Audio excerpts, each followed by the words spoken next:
हाथ ऐसे धीरे से सीधा करने की कोशिश की। नहीं सोफिया जी, नहीं, बहुत दर्द हो रहा है, मैं बिल्कुल हिल नहीं सकता। जेठालाल, कहीं कमर घुमाते वक्त आपने बॉडी को जोर का झटका तो नहीं दिया था ना?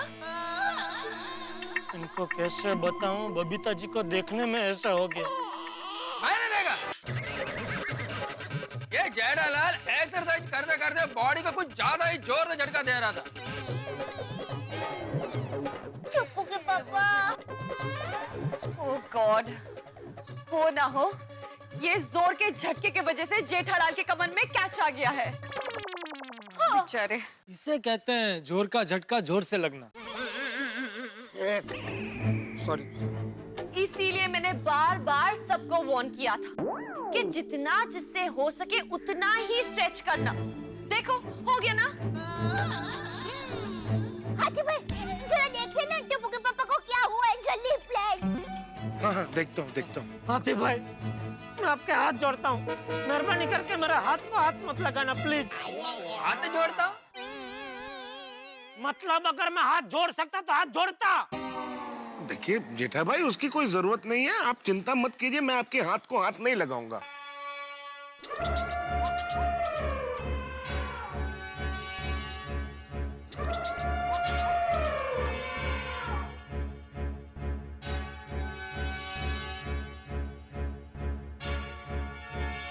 अच्छा जेठा भाई ये बताइए, अरे हंस, अरे बाप रे, मेरी कमर को ही कुछ नहीं हो जाए, कैसे देखूं?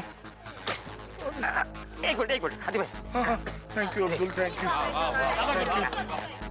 Abdul, thank you. ओहो धूप, ऐसे ही ठीक है। हाँ तो जेठा भाई बताइए कि आपको एग्जैक्टली दर्द कहाँ हो रहा है? कमर में। कमर में? अच्छा, ये दर्द एक्सरसाइज करने के बाद शुरू हुआ या पहले से था? नहीं, बाद में। अच्छा, मतलब जब आप एक्सरसाइज कर रहे थे उसके पहले तो दर्द नहीं था ना? नहीं, बिल्कुल नहीं। अये गो बेचारे जेठा भाई, छोटू कितने दर्द में है। ये अकड़ू इंसान बहुत देखे हैं, पर अकड़ी हुई कमर पहली बार देखी। मुझे तो लगता है जेठा भाई की हालत बहुत खराब है। अंजलि, याद है ना रात को मैंने क्या कहा था? मैंने अंजलि को कल रात ही बोला था कि जब सारे लोग उत्साह में होते हैं गोकुल धाम में तो कुछ ना कुछ गड़बड़ जरूर होती है। जेठा भाई जिस हिसाब से बता रहे हैं उस हिसाब से मुझे लगता है कि जबरदस्त मोच आने की वजह से इनकी कमर लॉक हो गई है। कमर लॉक हो गई है? हाँ चाचा जी, जैसे कभी कभी हमारी गर्दन लॉक नहीं हो जाती है ऐसे, वैसे इनकी कमर लॉक हो गई। तो जल्दी से कोई चाबी वाला को बुलाइए।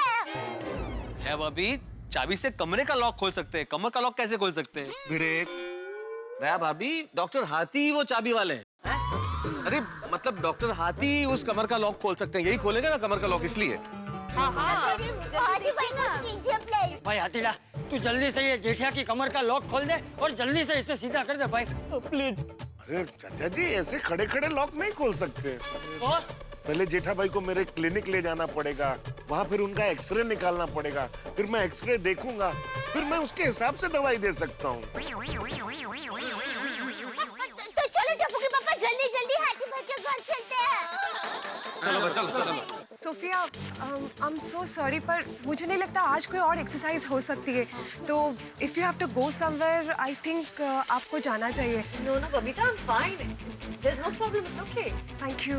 नहीं, सोफिया बेटा तुम चिंता मत करो, तुम जाओ, हम सब लोग हैं ना यहाँ। सॉरी सोफिया जी, मेरी वजह से आपका फिटनेस कैंप तहस नहस हो गया। अरे नहीं जेठालाल, प्लीज आप अपना ख्याल रखना, और हाँ याद रखना, आज के बाद जब कोई भी एक्सरसाइज करो तो आराम से करना, झटके से नहीं। अरे आज के बाद एक्सरसाइज करूंगा ही नहीं ना। You please take care, okay? आइए सोफिया जी, मैं आपको छोड़ देता हूँ।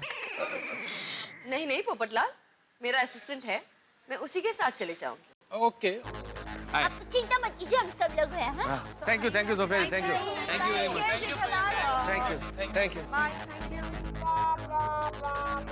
चलिए जेठा भाई चलते हैं। जेठाल, बिल्कुल धीरे धीरे छोटे छोटे कदमों से कोशिश करो, हो जाएगा।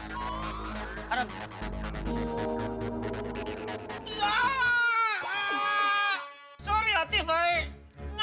पाऊंगा। जरा भी हिलता हूँ तो जबरदस्त सड़का मार रहा है। टप्पू के पापा, टप्पू के पापा, आप पापा पगली मारिए और माता जी का नाम लेते लेते चलिए तो पहुंच जाएंगे। हाँ जेठा भाई कोशिश कीजिए। अरे पगली, पागल जैसी बात मत कर। बोल रहा हूँ यहाँ मुझसे हिला नहीं जा रहा है, तो पापा पगली मारने की बात कर रही है। अरे पापा, ये क्या हुआ? टप्पू बेटा, कसरत करते करते तुम्हारे पापा की कमर अकड़ गई। मतलब इनकी कमर लॉक हो गई है। ऐसे कैसे? देखो देखो, उधर ही खड़ा रहे। खुद देखने की जरूरत नहीं है, तू डॉक्टर है। टप्पू के पापा, आप कोशिश ही नहीं करेंगे तो हाथी भाई के घर तक कैसे पहुंच पाएंगे? सही बात है जेठा भाई, कोशिश तो कीजिए। हाँ जेठा भाई हिम्मत कीजिए, पहुंच जाएंगे। हाँ और जेठा पर आप टेंशन मत लो, और मैं अभी आपको उठाकर हाथी पर आके घर में छोड़ाऊंगा। नहीं भाई, हो तो धूम भाग धूम, कुछ मत कर, ऐसे ही खड़ा रह उधर ही। अरे माता साहब पकड़ो, सोडी को पकड़ो, माता साहब रोको उसको। अरे सोडी क्या कर रहे हो तुम भाई, कंट्रोल करो सोडी। जेठालाल का हाल वैसे ही खराब है, और तुम्हारे उठाने के चक्कर में कोई हड्डी इधर उधर होगी तो और मुश्किल हो जाएगी भाई। तो हाँ सॉरी भाई। कमर का लॉक खोलना है, तोड़ना नहीं है। हाँ अब जेठालाल कैसे पोजीशन में अटक गए हो तुम? थोड़ा हमारा भी सोचना चाहिए था। अभी हम लोग कैसे उठा के तुम्हें हाथी भाई के घर ले जाएं? अभी अरे भाई, तो अभी तुम अटको ना, तो ऐसे सोच समझ के अटकना कि सब लोग तुम्हें उठा सके, ठीक है? अरे शुभ शुभ बोलो जेठालाल, एक तो वैसे ही मेरी शादी नहीं हो रही, और उसमें मैं ऐसे अटक जाऊंगा तो हमेशा हमेशा के लिए शादी से लटक जाऊंगा। अरे भगवान, इसकी तो हर बात में शादी आ जाती है। अरे भाई, इसको कोई रोको, अभी बंद कराओ इसको। सॉरी। अरे मेहता साहब, खड़े क्या है? कुछ सोचिए, कुछ कीजिए। जरूरत पड़ने पर ज्ञान काम ना है तो पढ़ लिख के ऐसा ज्ञान पाने का क्या फायदा? सोच रहा हूँ भाई जेठालाल, सोच रहा हूँ। मैं क्या, सारे लोग सोच रहे। सोचो भाई, सोचो सोचो सोचो। सोच रहे हैं, सब सोच रहे हैं। जल्दी सोचो भाई। अचानक हुआ ना, पहले से पता होता तो। अरे भिड़े, सॉरी। आप लोग को जो भी सोचना है जल्दी सोचिए, ताकि मैं जेठा भाई को क्लिनिक ले जाके उनके इलाज का कार्यक्रम शुरू करूं। हाँ हाथी भाई। हाँ वरना कब तक जेठा भाई यूं ऐसे ही खड़े रहेंगे? हाँ, अभी ये दर्द बर्दाश्त नहीं हो रहा है मुझसे, जल्दी कीजिए कुछ। हाँ पापा, मेरे पास एक आइडिया है। हाँ, नहीं। जेठालाल मैं दे रहा हूँ आइडिया, आत्माराम तुकाराम भिड़े। हाँ मालूम है। मेहता साहब उससे बोलिए, मस्त आइडिया, एक बार सुन तो ले प्लीज। जेठालाल, भिड़े बहुत विनम्रता के साथ रिक्वेस्ट कर रहा है कि उसके पास एक अच्छा आइडिया, तो एक बार सुन लो प्लीज। जेठा भाई सुन तो लीजिए। अरे सुन लीजिए ना। सुनो। हाँ देखो जेठालाल, तुम्हें थोड़ी सी तकलीफ होगी, लेकिन हम क्या करेंगे, तुम्हें फटाक से उड़ाकर झपा करके हाथी भाई के लिए पहुंचा देंगे। देखा, इसलिए मैं मना कर रहा था। नहीं। ट्राई तो करना पड़ेगा ना, आखिर आपको इलाज करना है, ट्राई करना ही पड़ेगा। कुछ ना कुछ तो। मेरे पास एक आइडिया है। क्या? पापा आप हिलना मत, 2 मिनट में हम लोग वापस आए। चलो फ्रेंड्स, चलो। जाओ बेटे जल्दी। हिलना चाहूँ तभी नहीं हिल सकता बेटा। ऐसे क्या शुभ शुभ बोलिए जेठा भाई। चिंता मत करो जेठालाल, सब ठीक होगा। जेठा भाई थोड़ा सब्र और रखिए, तब तक मैं एक काम करता हूँ कि घर जाके पोर्टेबल एक्सरे वाले को फोन करके अर्जेंट बुला लेता हूँ। थोड़ा जल्दी फटाफट। जल्दी। उनको बोलना इमरजेंसी है भाई। अब्दुल, तब तक ये चेयर वापस रख दो ना, ऐसे ही धूप लग रही है उसको। थैंक यू अब्दुल भाई। हाँ सब ठीक हो जाएगा। हाँ जेठा भाई। जेठालाल चिंता मत करो। ये क्या लेके आए भाई? रास्ते लेके जाएंगे। क्या है, रस्सी पार्टी में आया? क्या हुआ? क्या है? ये देखिए, पापा को क्लिनिक तक पहुंचाने का ये रहा प्लाटून आइडिया।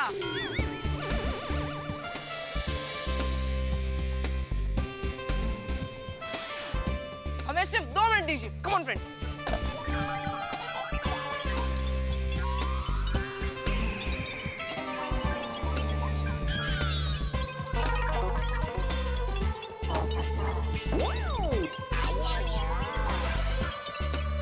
ये देखिए,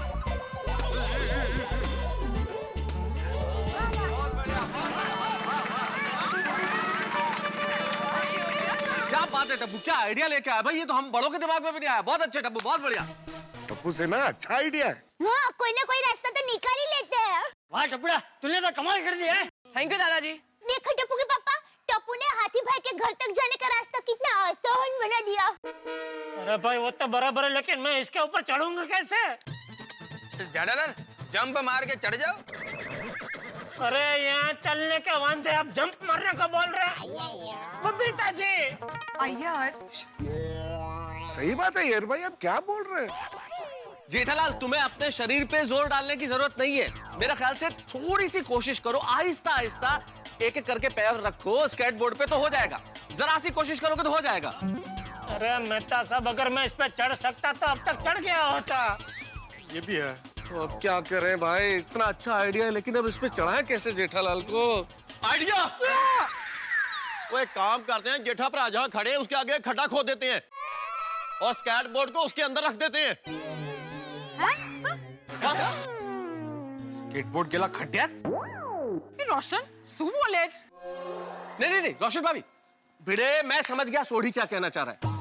सोढ़ी के कहने का मतलब यह है कि हम जेठालाल के आगे खड्डा खोद देते हैं और उसमें स्केटबोर्ड को फिट कर देते हैं और इस तरह से फिट करते हैं कि स्केटबोर्ड जमीन के लेवल पे आ जाए।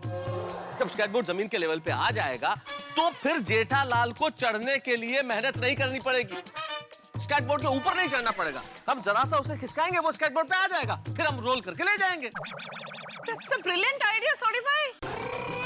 मेरे रोशन का आइडिया है। Correct idea. वाह सोडी वाह। एक मिनट ताली मत बजाइए। देखिए मैं आत्माराम तुकाराम भिड़े इस गोकुलधाम सोसाइटी का एकमेव सेक्रेटरी सोसाइटी के कंपाउंड में खड्डा खोदने की परमिशन नहीं दे सकता। अरे क्या बोल रहे हैं भिड़े? अरे क्या मतलब क्या करना क्या? अरे जगह की हालत तो देख। अरे कैसी बातें कर रहे हो भाई तुम भिड़े? यहाँ पे अगला आदमी किस स्थिति में और तुम कह रहे हो खड्डा खोदने की परमिशन नहीं दे सकते? बड़ी मुश्किल से तो एक आइडिया मिला और भिड़े तुम क्या कर रहे हो भाई?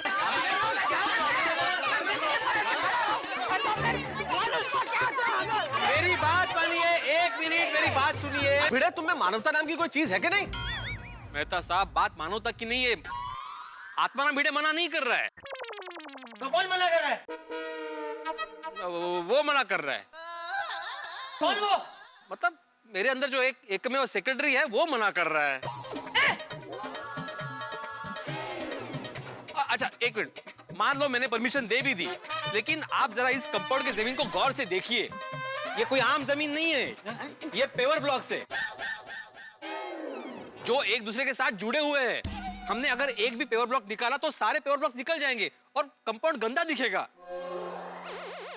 अच्छा चलो वो भी छोड़ दो, मैंने परमिशन दे भी दी, लेकिन कल को सोसाइटी में किसी ने मेरा गला पकड़ा तो अरे किसी ने क्या, ये पोपट वाली मेरा गला पकड़ेगा और मुझे पूछेगा कि भिड़े तुमने किसको पूछ के परमिशन दी थी, किसको पूछ के यहाँ पे खड्डा खोदा था? हाँ तुमने मेंबर्स की राय ली थी, तुमने सोसाइटी की मीटिंग बुलाई थी, एजेंडा फिक्स किया था, जेठालाल ने रिटर्न में एप्लीकेशन दी थी, तो अरे तू कहना क्या चाहता है? अभी इस हालत में तुझे इधर ये एप्लीकेशन लिख के दूं इधर?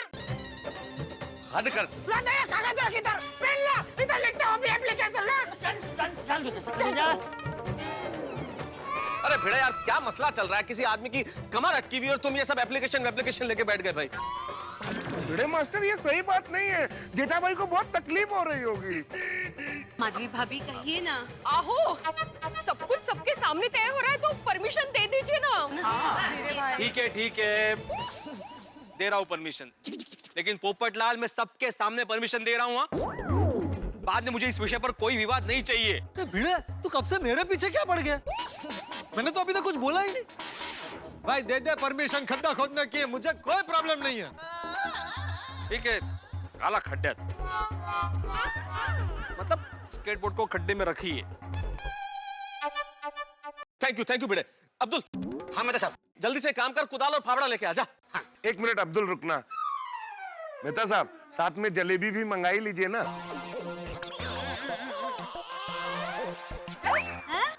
जलेबी किस लिए? मेहता साहब आप फाफड़ा मंगाई रहे हैं तो जलेबी भी मंगाई लीजिए ना, क्यों जेठा भाई? अरे आतिफ भाई अभी तो मैं खुद जलेबी बना हुआ हूँ, और मेहरबानी करके ऐसी हालत में जलेबी फाफड़ा याद मत दिलाइए आतिफ भाई प्लीज। ठीक है मेहता साहब जलेबी कैंसिल कर दीजिए, फाफड़ा भी कैंसिल ही कर दीजिए। डॉक्टर आती मैं फाफड़ा नहीं अरे मेहता साहब आप रहने दीजिए ना, फाफड़ा नहीं खाना है मुझे। फाफड़ा बार बार क्यों याद दिला रहे हैं? अरे आती भाई मैंने अब्दुल को फाफड़ा नहीं। फावड़ा फावड़ा फावड़ा फावड़ा लाने के लिए बोला है, फावड़ा नहीं। आराम से मेहता साहब, कहीं आप जेठालाल की तरह अटक ना जाओ। अरे भाई चुप बोलो भाई। अरे चुप! चाचा जी आप शांत हो जाइए, वरना आपके फाफड़ों में दर्द शुरू हो जाएगा। सॉरी फेफड़ों में।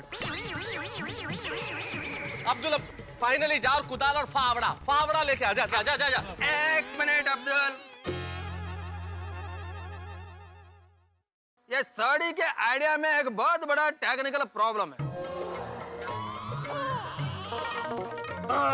मुझे लगा ही अय्यर भाई कब से चुप क्यों खड़े हैं? इनको तो हर बात में प्रॉब्लम ही दिखता है। बबीता जी अय्यर क्या टेक्निकल प्रॉब्लम है, बोलो तो सही।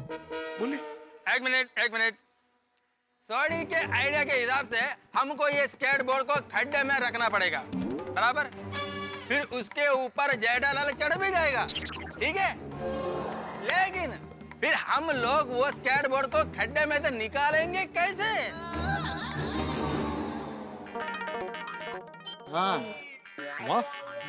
वैलिड पॉइंट है। वो स्केटबोर्ड तो खड्डे के अंदर ही पड़ा रहेगा ना? नहीं, अच्छा पॉइंट। अय्यर भाई थैंक यू। वेलकम। आपने टप्पू के पापा को खड्डे में गिरने से बचा लिया, नहीं टप्पू के पापा? हाँ? थैंक यू अय्यर, कंपाउंड खोदने से बचा लिया तुमने। थैंक यू अय्यर प्रा, थैंक यू। वेलकम। अरे भाई अभी थैंक यू बोलना बंद करो, मुझे इस दर्द से छुटकारा दिलाओ, जल्दी से मुझे आतिफा के घर पर पहुंचाओ। हाँ भाई जल्दी से जल्दी जेठा भाई का इलाज शुरू करना पड़ेगा, बहुत तकलीफ हो रही होगी उनको। हाँ, तो अभी करें क्या करें अभी भाई?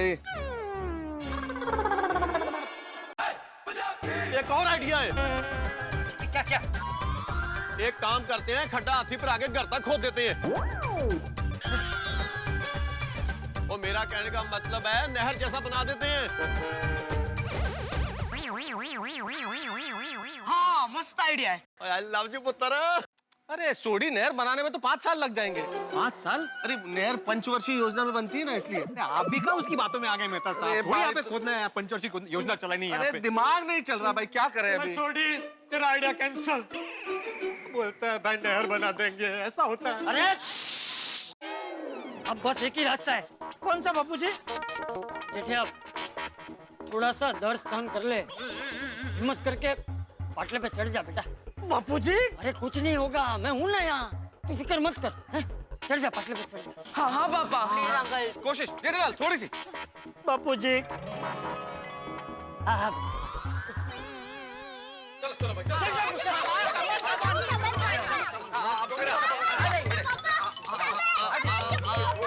पहले राइट है, पहले राइट।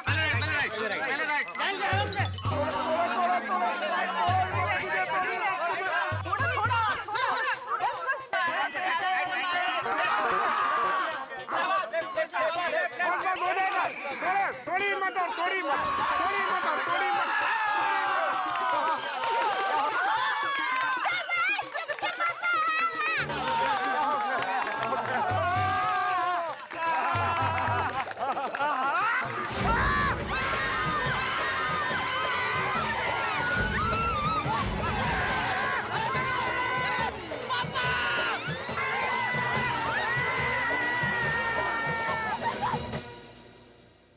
आसमान से गिरे खजूर में अटके, ये कहावत तो आपने जरूर सुनी होगी। और यही स्थिति इस वक्त मेरे परम मित्र जेठालाल की है। भाई हालत बड़ी खराब है। अपनी टेढ़ी कमर को सीधी करने के लिए वो स्केटबोर्ड पे तो चढ़ गए, क्योंकि उन्हें क्लिनिक जाना है। लेकिन मुसीबत ये है कि स्केटबोर्ड क्लिनिक नहीं जाना चाहता, वो कहीं उन्हें ले उड़ा है। अब कहाँ ले उड़ा है मैं नहीं जानता। अपनी टेढ़ी कमर को सीधी करने के लिए भाई क्लिनिक जेठालाल पहुंचेंगे या नहीं, किसे पता है। स्केटबोर्ड उन्हें कहाँ ले जाएगा कौन जानता है। जेठालाल रुक पाएंगे या कहीं टकरा जाएंगे भाई मुझे नहीं मालूम। लेकिन इतना जरूर मालूम है कि स्केटबोर्ड उड़ेगा और जेठालाल की टेढ़ी मेढ़ी कमर को सीधी करने के लिए जितने प्रयास होंगे आप हंसते हंसते टेढ़े मेढ़े हो जाएंगे। देखते रहिए मेरे साथ तारक मेहता का उल्टा चश्मा।